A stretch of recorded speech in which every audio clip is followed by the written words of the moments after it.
በስመ አብ ወወልድ ወመንፈስ ቅዱስ አሐዱ አምላክ አሜን። ዘወረደ የዐቢይ ጾም አንደኛ ሳምንት። በዐቢይ ጾም ውስጥ ያሉት ሳምንታት 8 ስያሜዎች አሏቸው። እነርሱም ዘወረደ፣ ቅድስት፣ ምኵራብ፣ መጻጉዕ፣ ደብረ ዘይት፣ ገብርኄር፣ ኒቆዲሞስና ሆሳዕና ናቸው። የዐቢይ ጾም የመጀመሪያው ሳምንት ዘወረደ ይባላል። ዘወረደ ማለት ትርጉሙ ከሰማያት ሰማያት የወረደ ማለት ነው። ከሰማያት ሰማያት የወረደውን ከድንግል ማርያም የተወለደውን በጥንት ስሙ ወልደ ቃል በኋላ ስሙ ኢየሱስ ክርስቶስ አማኑኤል የተባለውን ሰው የሆነውን አምላክ ለማመስገን ርደቱን ከሰማያት ሰማያት መውረዱን ለመዘከር የሚጾም ጾም ነው። ጌታችን ጾመ ከማለት አስቀድሞ ከሰማያት ሰማያት መውረዱን ከድንግል ማርያም መወለዱን መናገር አስፈላጊ ነውና የመጀመሪያውን ሳምንት ዘወረደ ተብሏል። አንተ በሰማይ አለህ፣ በምድርም በባህርም በየብስም አለህ የተባለውን በሰማይ በምድር ምሉ የሆነውን አምላክ ወረደ፣ መጣ ብሎ መናገር ሰው ሆነ ማለት ነው። ሰው ሆኖ መገለጡን ለማስረዳት ነው እንጂ መውረድ፣ መውጣት የሚባሉ ቃላት በሁሉ ምሉ ለሆነው መለኮት አይስማሙትም። ቃላቱ ሰውኛ አነጋገርን የሚያመለክቱ ናቸውና መተርጉማነ አበው ዘወረደ ማለት ሰው የሆነ ማለት ነው ብለው ይተረጉማሉ። አምላካችን ሰው ከሆነ በኋላ መጣ፣ ሄደ፣ ወረደ፣ አረገ የሚሉት ቃላት ይስማሙታል። ምልአቱን ሳይለቅ በሰው አካል ተወስኖ ታይቷልና። ስለዚህም ወረደ እግዚአብሔር ሰው ሆኖ መገለጡን፣ አረገ ደግሞ የሰውነቱን ሥራ መፈጸሙን ያሳያል። አረገ ስንልም ቀድሞ በሰማይ የለም ለማለት አይደለም። አምላካችን ኢየሱስ ክርስቶስ በመለኮቱ በዓለሙ ሁሉ ምሉ ነውና። ይህ የመጀመሪያው ሳምንት ጾመ ሕርቃል ይባላል። በሰባተኛው መቶ ክፍለ ዘመን ሕርቃል ወይንም ደግሞ ሄራክሊየስ የቤዛንታይን ንጉሥ ነበረ። ይህ ሳምንት በስሙ የተጠራበት ምክንያት በዘመኑ ፋርሶች ኢየሩሳሌምን ወረው የጌታችንን መስቀል ማርከው ወስደው ነበረ።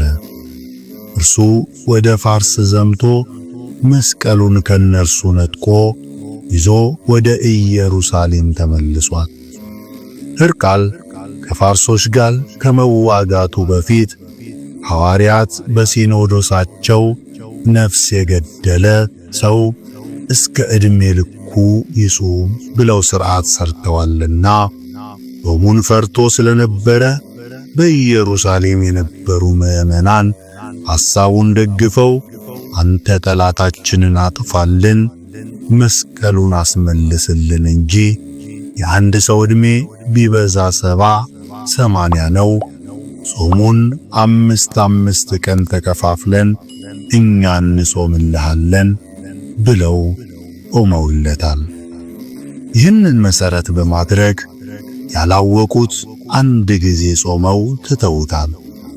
ያወቁት ግን ቀድሞም ሐዋርያት ጾመውታል ብለው ሥርዓት አድርገው በዓመት በአብይ ጾም መጀመሪያ ሳምንት ላይ ጾመ ሕርቃል እያሉ የሚጾሙት ሆኗል። ስለዚህም ቤተ ክርስቲያናችን ይህንን መሠረት በማድረግ ከጌታችን ከመድኃኒታችን ኢየሱስ ክርስቶስ ጾም የመጀመሪያውን ሳምንት ጾመ ሕርቃል በሚል ስያሜ እንዲጾም አድርጋለች። የቤተ ክርስቲያናችን ታላቁ ሊቅ ቅዱስ ያሬድ በዘወረደ ጾመ ድጓው ሰንበት ለሰው ልጆች ብቻ ሳይሆን ሕይወት ላለው ነገር ሁሉ ጸጥታና ሰላም የሰፈነበት የዕረፍት ቀን ስለመሆኗ ተናግሯል።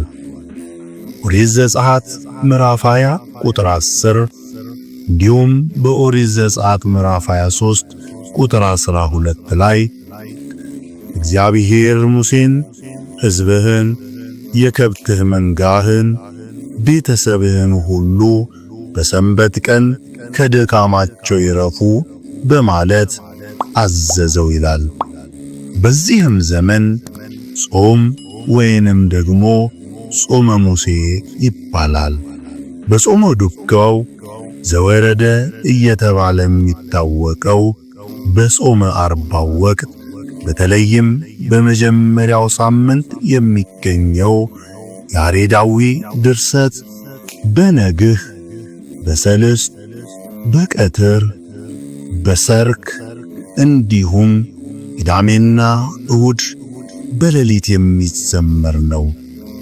በውስጡም የያዘው ፍሬ ሐሳብ የጾምን፣ የጸሎትን፣ የምጽዋትንና የፍቅርን ጠቃሚነት አጉልቶ የሚያስተምር ነው። እዚህ በጾም ወቅት በቤተ ክርስቲያናችን ሥርዓት በአብዛኛው ከቅዱስ ያሬድ ድርሰት ውስጥ የሚዘመረው ምዕራፍ የተባለው ነው። ምዕራፍ የተባለበት ምክንያትም በየመዝሙራቱ መሃል ሐሌታና ድጓ እያስገባ ለመዝሙሩ ማረፊያ ስላበጀለት በዚህ ምክንያት ምዕራፍ የሚል ስያሜ ሊያገኝ ይችላል። ይህ የዜማ መጽሐፍ በሁለት ታላላቅ ክፍሎች ይከፈላል። ይኸውም የዘወትር ምዕራፍና የጾም ምዕራፍ በመባል ይታወቃል። የዘወትር ምዕራፍ የሚባለው በዓመቱ ውስጥ ባሉት ቀናት፣ ሳምንታትና በዓላት ሁል ጊዜ በአገልግሎት ላይ የሚውል ሲሆን የጾም ምዕራፍ የሚባለው ደግሞ በጾመ አርባ ብቻ ለአገልግሎት የሚውል ነው። ከዚህም በተጨማሪ በአስሩ ምዕላት አስርተ ምህላ ከዚህም በተጨማሪ በአስሩ ምህላት አርእስተ ምህላ በዚህ ክፍል ይካተታል። የምዕራፉ ቅንብር ከመዝሙረ ዳዊት ከድጓና ከጾመ ድጓ ጋር የተቀናጀ ነው። የትምህርት አሰጣጡም እንደ ድጓው ወይም እንደ ዝማሬ መዋሥዕቱ መጽሐፍ ተዘርግቶ ሳይሆን በቃል የሚጠናና የሚወሰን ነው። ስለሆነም ምዕራፍን ለመማር 150 መዝሙራት ከነቢያት 15 ምዕራፎችንና 5 መኃልየ ሰሎሞንን በቃል ሸምድዶ መያዝ ይጠበቅበታል። ወይም ደግሞ እነዚህን ማድረግ ግዴታው ነው። ጾምን መጾም የፈቃድ ብቻ ሳይሆን የትእዛዝም ነው። በዘመነ ብሉይ ነቢዩ ኢዩኤል ጾምን ያዞ፣ አጽኑ፣ ምህላንም አውጁ፣ ሽማግሌዎቹን ከፈጣሪያችን ቤት ሰብስባችሁ በአንድነቱ ናችሁ ወደ እግዚአብሔር ጩኹ ለምኑም ብሏል። ትንቢተ ኢዩኤል ምዕራፍ 1 ቁጥር 11፣ ትንቢተ ኢዩኤል ምዕራፍ 2 ቁጥር 12፣ ትንቢተ ኢዩኤል ምዕራፍ 2 ከቁጥር 15 እስከ 16። ሐዋርያው ቅዱስ ጳውሎስም በጾም በንጽሕና ተወስናችሁ እግዚአብሔርን አገልግሉ ሁለተኛ ቆሮንቶስ ምዕራፍ 6 ከቁጥር 4 እስከ 6። ጾም ከሌለ ወይም ተገቢ ካልሆነ ጌታችን በምትጾሙበት ጊዜ እንደ ግብዞች አትሁኑ፣ ስለ ጽድቅ የሚራቡ የሚጠሙ ንዑዳን ክቡራን ናቸው ለምን አለ? ማቴዎስ ወንጌል ምዕራፍ 5 እንዲሁም ማቴዎስ ወንጌል ምዕራፍ 6 ቁጥር 16። ነቢዩ ዳዊትም ሰውነቴን በጾም አሳመምኳት፣ በቀጠናም በሰልት አደከምኳት ለምን አለ? መዝሙረ ዳዊት መዝሙር 34 በቅንፍ 35 ቁጥር 13። በትንቢተ ዳንኤል ምዕራፍ 9 ቁጥር 3 እስከ 4 ሐዋርያት ሙሽራውን ከነሱ ለይተው የሚወሰዱበት ጊዜ ይመጣል፣ ያን ጊዜ ይጾማሉ ያለውን የጌታን ቃል መሰረት በማድረግ ክርስቶስ በሞት ከተለያቸው በኋላ ጾመዋል፣ ጾምንም ሰርተዋል። የሐዋርያት ሥራ ምዕራፍ 13 ቁጥር 3።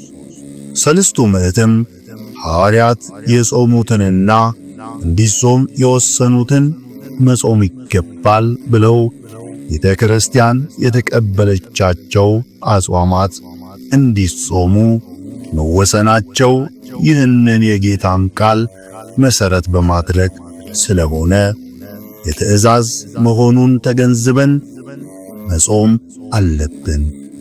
ጌታችን መድኃኒታችን ኢየሱስ ክርስቶስም ሠራየ ሕግ እንደመሆኑ 40 ቀን 40 ሌሊት ጾመ እንጂ እርሱ ሳይጾም ጾሙ አላለንም። የማቴዎስ ወንጌል ምዕራፍ 4 ከቁጥር 2። ስብሐት ለእግዚአብሔር ወለወላዲቱ ድንግል ለመስቀሉ ክቡር አሜን።